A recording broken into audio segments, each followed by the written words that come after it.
I thank you all for coming to this seminar. It's the first of this academic year's series of global health seminars, so welcome everybody.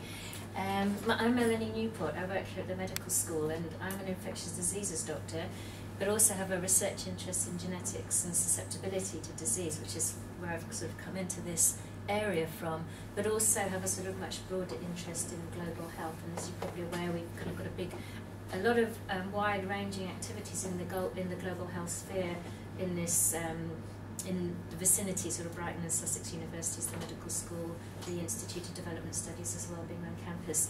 And we formed a group, just by way of sort of history as to how we got here.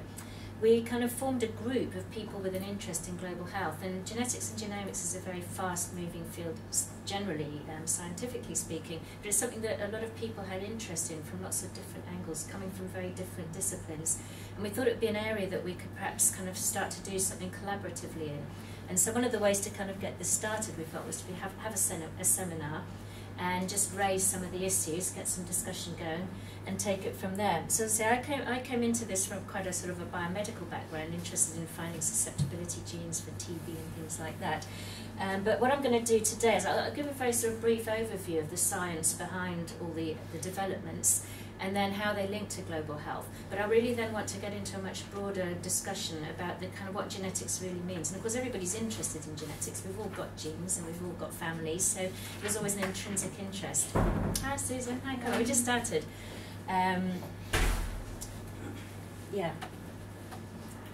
Okay, so just beginning with the Human Genome Project. This was a project that began back in the 1990s, and the aim of it was to characterise in ultimate detail the complete set of genetic instructions for the human body. And it was an international scientific project, and that many countries around the world took part. The United States, the United Kingdom, Japan, etc. And the aim was to determine the sequence of the human genome, identify all the genes that are present, and to develop the databases and tools for storage and analysis of data.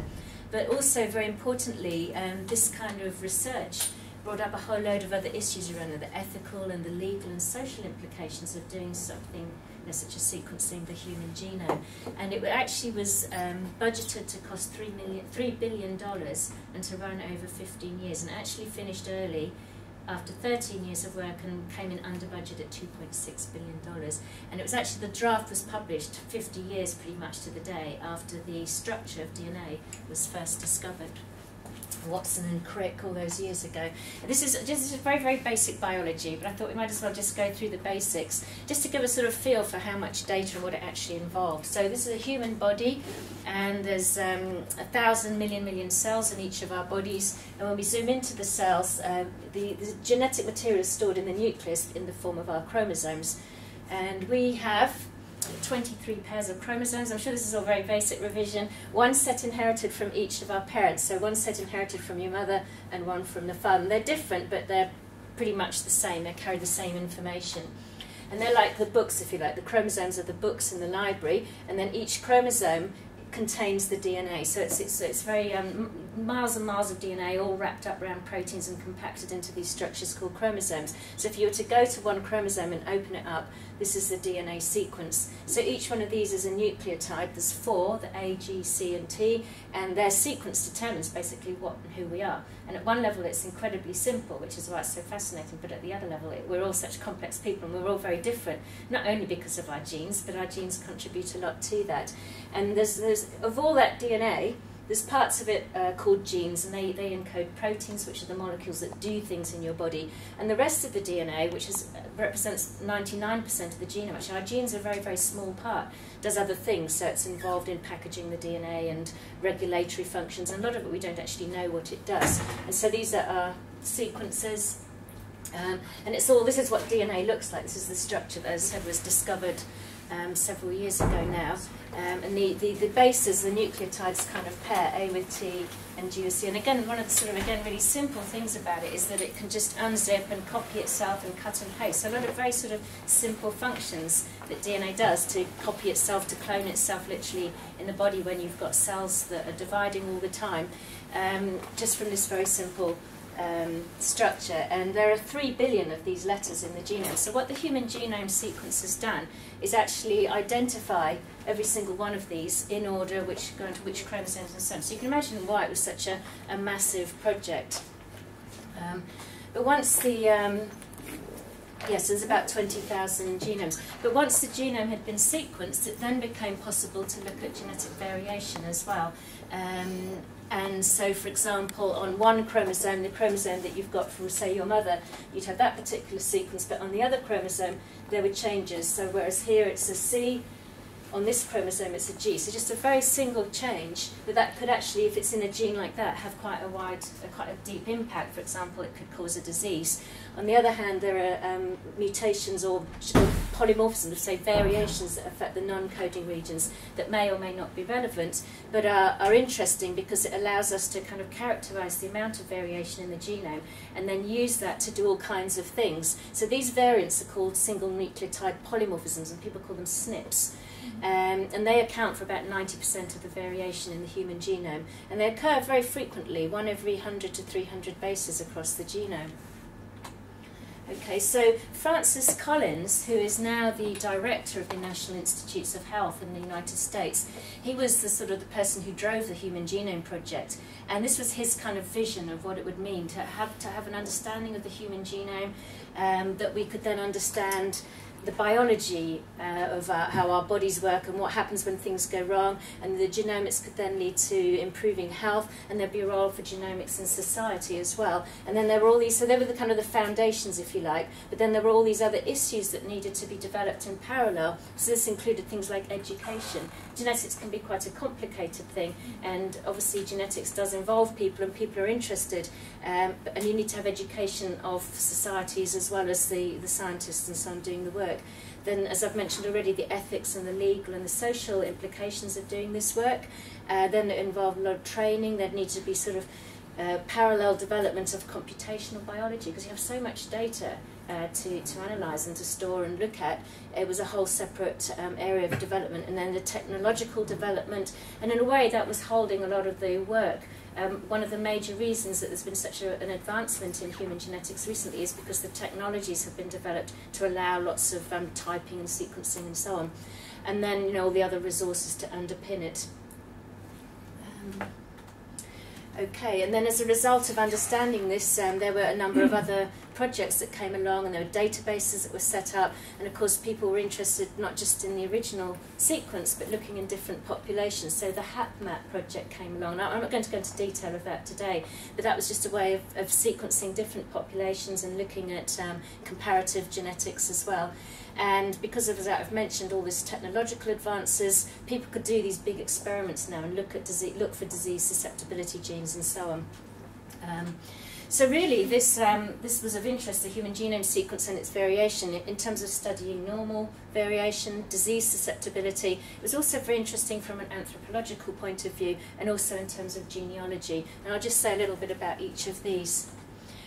So although we are 99.9% the same genetically, we only differ from one person to another by 5 million bases. And that sounds like a lot, but out of the 3 billion that we've got, it's only 0.1%. And yet we obviously are all very different. And this is just a slide I put together. These are just people that I'd collaborated with over the years, just to sort of illustrate that point. Just in general, understanding variation. Then, of course, in health, if we can identify genes and pathways that have roles in disease, then we might be able to get new treatments, develop new vaccines, for example, against infectious diseases, if we can understand which genes make people susceptible.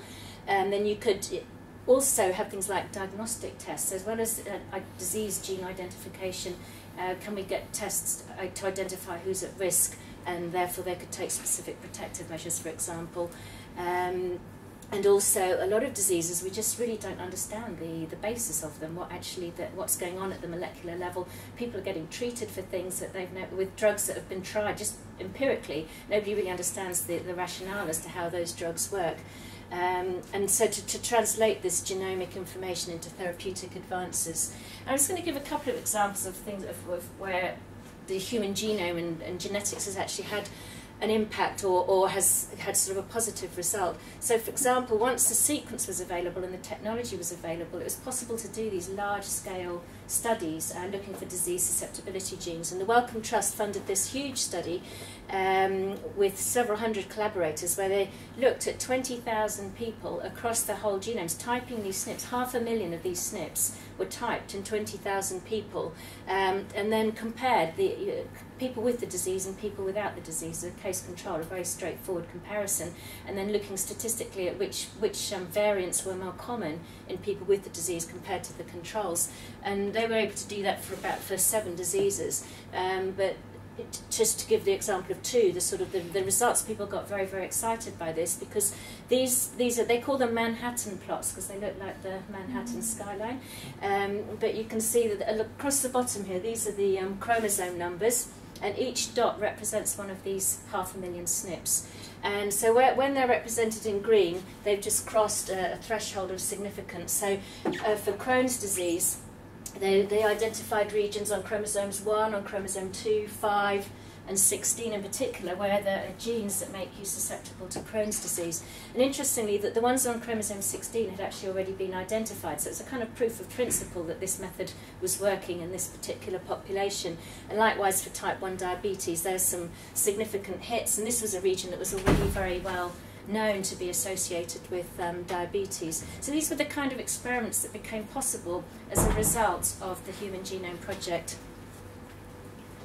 And another good example was around HIV infection. Again, how genetics has helped develop a new treatment, because it's a very interesting story. When HIV first became apparent, and there were large cohorts of men being followed up in the United States, so in California and in New York. And at that time, so this is in the early 80s, HIV was generally fatal, there was no treatment available, but there were groups of people who remained, they remained negative. They did not become infected with HIV despite continuous exposure or regular exposure. And then there were others who did become infected, but they remained well, the so-called long-term non-progressors, whereas most people at that stage were dying. And so that was very interesting, and it had also been noted that there's a particular receptor. The HIV virus gets into lymphocytes, a particular type of white cell that involved in immunity, and it does through this thing called CD4 as a receptor on the surface of the lymphocyte. HIV binds to that to get into the cells. And so scientists thought, well, if we can clone that into the mouse, then we'll have a mouse model for HIV, develop treatments, vaccines, and so on. But even though they successfully made a mouse that had the human CD4 molecule, they were unable to infect the mice. So there's clearly a second receptor involved. And to cut a long story short, it turned out that this second receptor was a different receptor. There's some C's at the front here. The so-called chemokine receptor G. So this is like the surface of the cell here, and this is the HIV virus. It firstly has to bind to this CD4, but it also needs to bind to this receptor as well to get into the cell. And because the mouse didn't have the human version of this, it couldn't infect mice cells.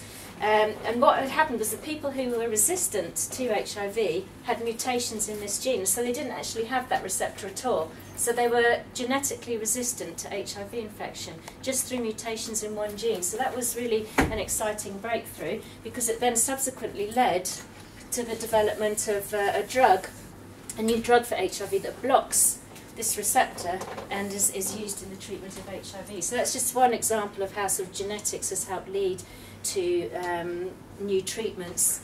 And the other things, it was not just humans that have been sequenced. There's a whole range now of different organisms. There's massive big pathogen sequencing efforts in places like the Sanger Centre in Hinxton, sequencing Mycobacterium tuberculosis, other important pathogens, causes of leprosy, food poisoning, and so on. And by comparing the different genomes, you can actually then understand things that could lead to therapeutic breakthroughs as well. So, for example, the mosquito that carries the malaria parasite, Anopheles, has been sequenced, and if you compare the sequence of that with other mosquitoes that don't carry malaria, you can then understand how you might be able to break the transmission of malaria and prevent people becoming infected. And then you can compare two different bacteria, closely related but different bacteria. So for example, Mycobacterium tuberculosis, compare that sequence with a Mycobacterium that's not virulent, and you can identify what factors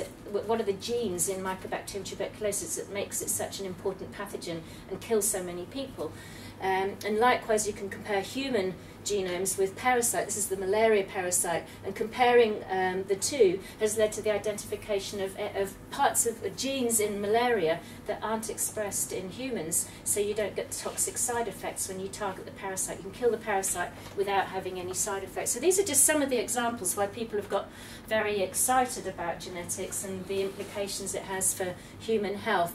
Another final example is around treatments. A lot of people have side effects when they take medications, but it's often unpredictable, but they have a genetic basis, so we have so-called fast metabolizers of drugs. And if you could identify who was going to not respond to a drug or who was going to have a toxic reaction, you could then treat them with an alternative drug and meanwhile treat others safely, because you know that they don't have a particular genotype that makes them react badly. The other area that's actually really interesting, moving completely away from sort of disease and the role of genes in that, is this whole area of sort of bioanthropology. In other words, where did we come from and how did we get here? And you can read so much into the genomes, and you can answer that question very clearly now within people's populations and their genetics.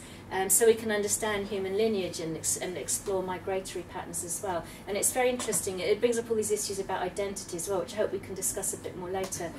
Because people will have one, they will identify with a particular group, but when you look at them genetically, actually they're not who they think they are, and that could be have quite some impact. So it's thought that modern humans evolved out of Africa before present, so up to 100 to 150,000 years ago. And you can see each dot here just sort of represents a different group, initially classified according to linguistics, before we had genetic information. You can see there's a lot of variation, and if you're interested, Ken Kidd has done a lot of work in this area. And what happened was, it's thought that populations moved out up through the kind of the northeast into Eurasia and round, and then just kind of moved around the world generally. So you can see how little diversity there is in the rest of the world in these much more recent populations compared to what's going on in Africa, where there's a lot of diversity and a lot of variation and a lot of interest in that variation. And I'll come back to this point a bit later, actually. So anyway, we've had a sort of a 20th century health revolution, if you like, with public health measures that improved sanitation, nutrition, housing. All those of us who live in the UK have benefited from this, hundreds of years ago now. Development of drugs and vaccines more recently. And then following that, there's been the so-called 21st century health revolution, where moving from public health to personalised medicine, where we've got the Genome Project, which has been finished. There's been a shift in people's thinking in terms of the research. And the challenge now is how to capitalise on the potential to improve human health and well-being that comes along with this kind of the genetics, genomic medicine. But then stepping back to the global picture, the 20th century health revolution is not global at all. So we're talking about this high-tech, high-tech experiments, spending £9 million to tell you something you already knew about HLA and diabetes, for example, when at the same time there's 2 million children are dying from diarrheal disease, poor access to sanitation, not being vaccinated. And that's a reflection of the world we live in. And undernutrition contributing to half of all childhood deaths.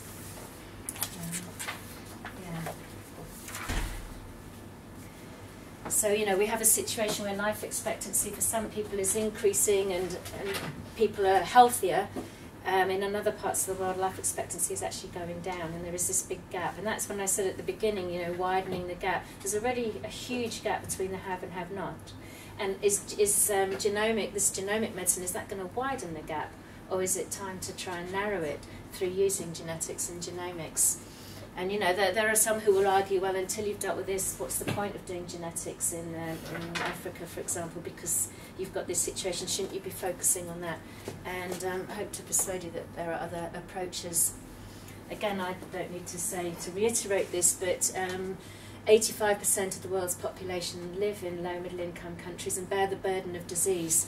And there's already a lack of proper health systems and infrastructure just for basic clinical care. And of course, it means they also are not in a position to contribute to or benefit from research as well, and the advances that are being made.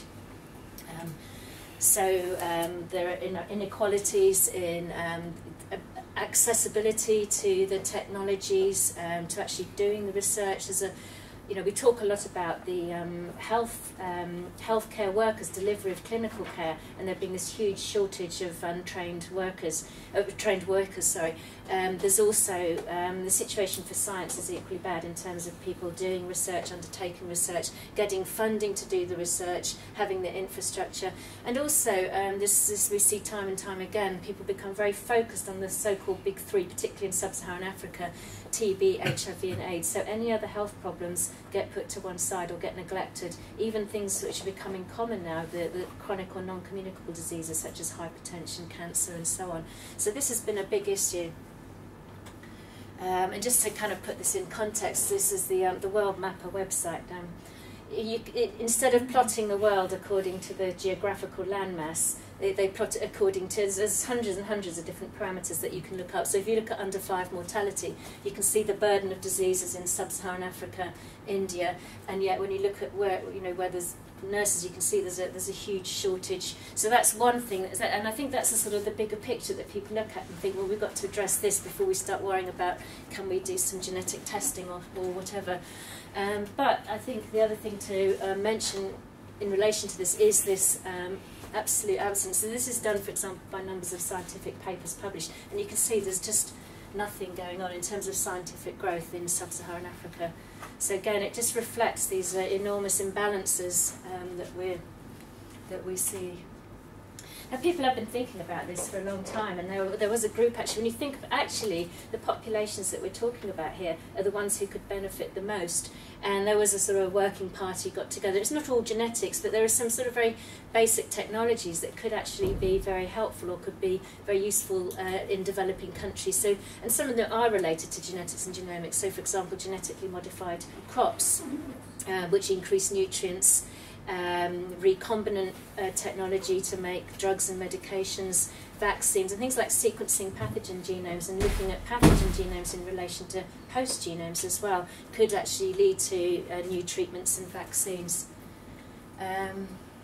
So really, just to summarise this, the science of genomics, it does hold huge potential, but most of the research has been carried out in the industrialised world and is market-driven, so it's not necessarily dealing with the issues that affect the majority of the population. And this, you're probably familiar with this 10-90 gap, so 10% of the world's population are benefiting from 90% of where the resources are going, and that's information from the Global Forum for Health Research. Okay, and some other issues that come up that sort of again just reflect the difficulties, if you like, of undertaking this kind of work. A lot of the tools were developed for things like genetics tools were developed in Caucasian populations, basically. So if you remember back to that map, and there's all those yellow and blue dots, and so all the tools that we've got, like our chips, our SNP chips, to do these genome-wide association studies, are all developed in a Caucasian population, and they don't actually apply because there's so much genetic diversity within African populations, even within Africa, let alone compared to the other populations, that they just don't work. And so one of those genome-wide, I showed you that Manhattan plot, one of those studies was done in malaria in children from the Gambia, and the SNP chip that was used was the same one that was used in the Caucasian population to do the Crohn's disease, and it completely missed what is an extremely well-established association that everybody knows about between sickle cell mutation and protection against malaria. So as well as, if we are going to be doing more work in this area, it has to be population-specific tools as well. So there's a whole need to develop a whole sort of array of capacity. Now I'm just going to move on a bit now, then we can open up some discussion. Some of the things I think are interesting. We could argue, well, so what actually? Do we need to bother with genome research at all? Not just in global health setting, but actually genomics has been good for science but not good for medicine. And I have given you a couple of examples of things that have come out of it, but actually there's still a lot going on in this black box. And has it really improved human health? We're 10 years down the line since the publication of the Human Genome Project.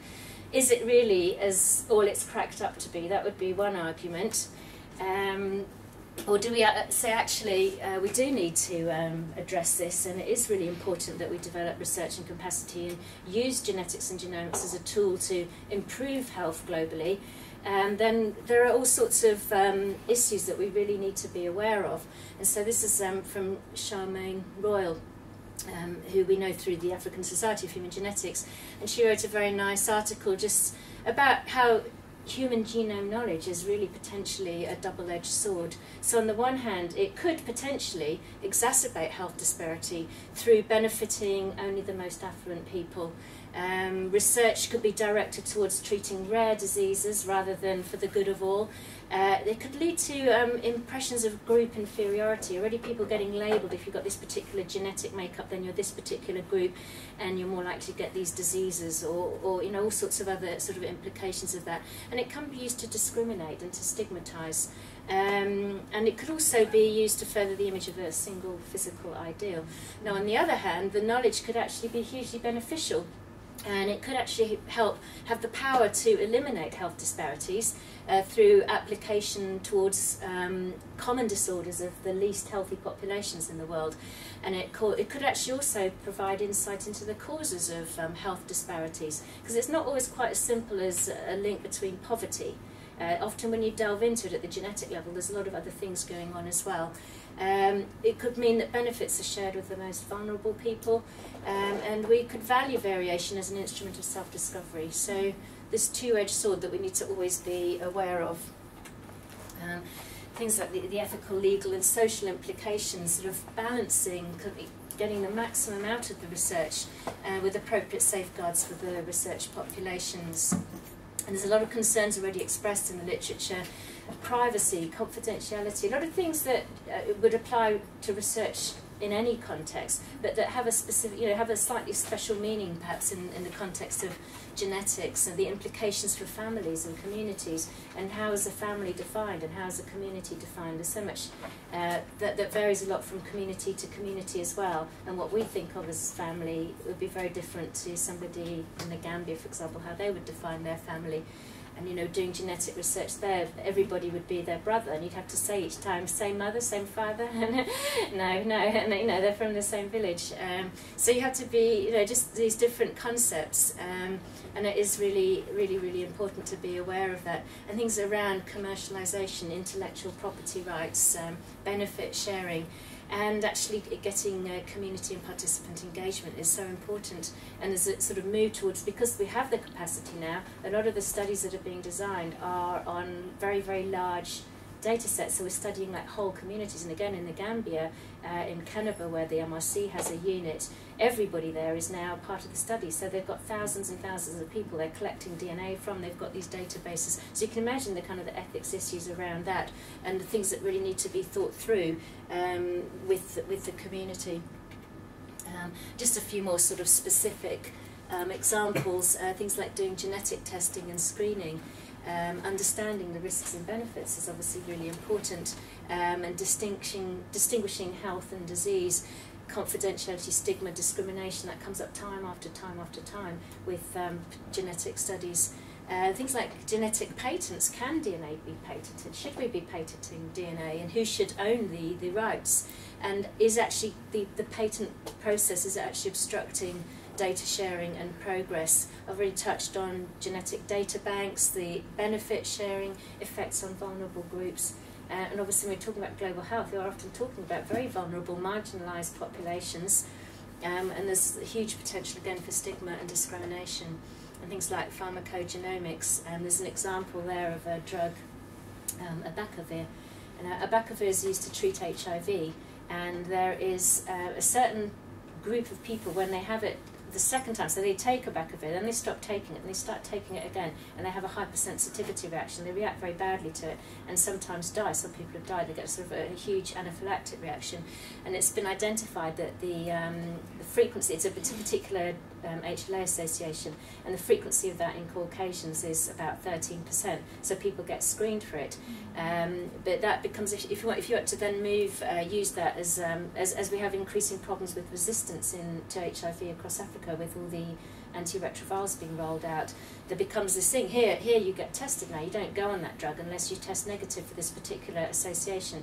But is that going to be feasible, cost effective, possible? And also the allele frequency varies hugely from population to population. So in some parts, in 2 different groups, in Kenya for example, one group the allele frequency is more common than it is here in the UK, and another it's about 1/3. So you might actually want to have almost population specific different public health policies, screening policies, to do that. Just one other example is the Human Genome Diversity Project. So just after the Human Genome Project was set up, some of the kind of people who are very involved with genetics, genetic diversity, some very kind of well-respected geneticists, decided to set up this Human Genome Diversity Project. And what they wanted to do was kind of capture genetic diversity, but they were particularly focusing on indigenous populations, who were kind of, as a way almost of these sort of regarding them as populations that were either kind of under threat or likely to be lost, and sort of somehow saving their in terms of ancestry and so on. And one of the populations they actually targeted was the Aboriginals in Australia. So they'd been working mostly in South America and actually been just working away, not really having any sort of ethics, or just having what they thought was appropriate ethics without any kind of involvement with the local communities. But the Aboriginal population in Australia was they were much more savvy, if you like. They'd been through all sorts of issues around things like the ownership of their land, and things were quite well thought through, and just the different meanings. So things that belong to the group rather than individuals, and that included DNA. And because of things like when somebody dies, what happens to their body, the DNA would be part of that process. To give it away to research and not know what's going to happen to it is actually a cause for concern. I've already mentioned different definitions of families, and culture again is a group property as well, and individuals per se do not necessarily have the right to give samples. So these all became big issues in what was a generally vulnerable, disadvantaged community, sort of post-colonial, if you like, and where they have huge health problems. And the disparity in Australia was huge, between the kind of the white Australians who are wealthy and well-off and healthy compared to the Aboriginal populations. But they did actually, so some of the issues that were raised in this particular context, questions that were being asked was, well, who makes decisions with regard to medical research? Who controls and plans it? Who's benefiting? Is it possible to offer group rights or group approval? And again, for genetics, it's quite an interesting concept because we're sort of driven by the informed consent coming from the individual, but actually, when you're doing genetics in that context, it's actually families that you're dealing with. Mm-hmm. So there's different kind of levels. So group rights, family group approval, community level, and then how to ensure that these rights are recognised and respected. And there was quite a lot of activism around this issue at the time, not just for genetics, but I think when this Human Genome Diversity, the Human Diversity Project came along, that really, it kind of kick-started things. And there was a lot of anger, and it became a human rights issue. And there was a submission to the Australian Law Reform Commission, and if you wanted to look it up, that's the web address, but basically it was all about the protection of genetic information of Indigenous peoples, and they ended up with a number of recommendations. This is just a few of the things. There was a whole series, but that in this context, it was recognised that self-regulation by researchers and industry is not sufficient to protect the interests of Indigenous people, and that legislation was required that must encompass both intellectual and cultural property rights, because they're so intertwined in this population, and that identity should be established according to Indigenous cultural protocols rather than, as I was saying earlier, this whole thing about identity versus your DNA, what that tells us. So no, a whole load of other information was required. And then this other concept that has come up, which is, it's a shame Stefan's not here actually, because this is something that he was sort of interested in. He gave a seminar, Stefan Alba, last year about viral sovereignty. So, you know, who owns the virus? So his story was that in the influenza outbreak, there's a particular strain in Indonesia that got exported and then ended up being used to make a vaccine without any involvement of the Indonesian government or Ministry of Health or any kind of acknowledgement. But a similar sort of thing comes up with DNA, you know, who actually owns the DNA, and that there are these unique patterns of genomic variation that correlate with populations that are potentially scientifically or commercially very valuable. So there's a need to protect against exploitation. So that's the kind of rationale behind this concept of genomic sovereignty. But in fact, it's not necessarily even as straightforward as that, because there is actually, although patterns are quite unique, there's still a lot of an overlap between. So you can't say one population owns a particular genetic profile. There's a lot of overlap between groups. And also, things like, it's often thought at a national level. Okay, well, a lot of countries now will have a national policy on what happens to DNA taken from subjects from their country. So India, for example, has a policy.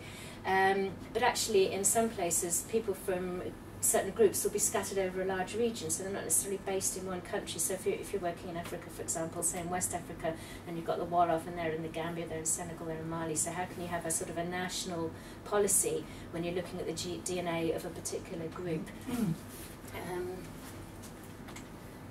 And so in Mexico, this is just a quote, Mexico decided to set up its own Institute of Genomic Medicine, and it's actually doing a whole load of genomic work on populations from Mexico. Basically because they felt if they didn't do it, either it wouldn't get done because nobody else would be interested, or if somebody else did it, they would then be in a position where they're having to buy things back because they weren't in charge. So they've set up an institute and have got a Mexican genome project and doing all sorts of other really interesting projects. And then just quickly, just the role of the family or engagement of the family, communities and society. I've touched on this at different points. Genomics research and regulation impact not just on the individuals but on communities, on societies, families, and civil society groups really have a big role to play, and they need to be included in any of the sort of dialogue and the decision making right from the very beginning, before even thinking about the research, getting them involved then, but also, you know, around the regulation and governance issues. It's really important to have all aspects of society represented. So these are just a few of the challenges, you know, around things like building capacity in order for genetics and genomics to really work in the global setting, getting everybody up to speed, if you like, capacity building in places where research is not part of the culture. And that's a really important thing. And yes, it has to be done in parallel to fixing all the other problems with the health service and access to clean water and so on. You need to have, it's important to have harmonised regulatory infrastructure, but it's important also these things have to also be very sort of locally sensitive as well. So they're obviously overarching around ethics, for example, overarching international standards, but then each country might have to adapt things according to different cultural things and so on. And then having guidelines for collaboration. There's huge potential for exploitation. It's happened, it's ongoing. You know, the kind of countries that have got the wealth, they've got the grants, so they've got the power to then be controlling this research in other countries. That needs to be much more equity around that, and governance of repositories and data banks as well. And finally, a whole big area as well around data sharing, who owns the data, and so on.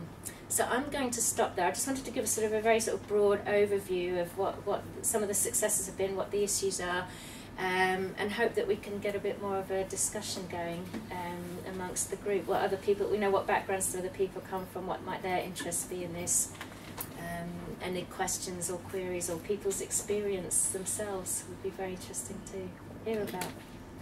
Thanks.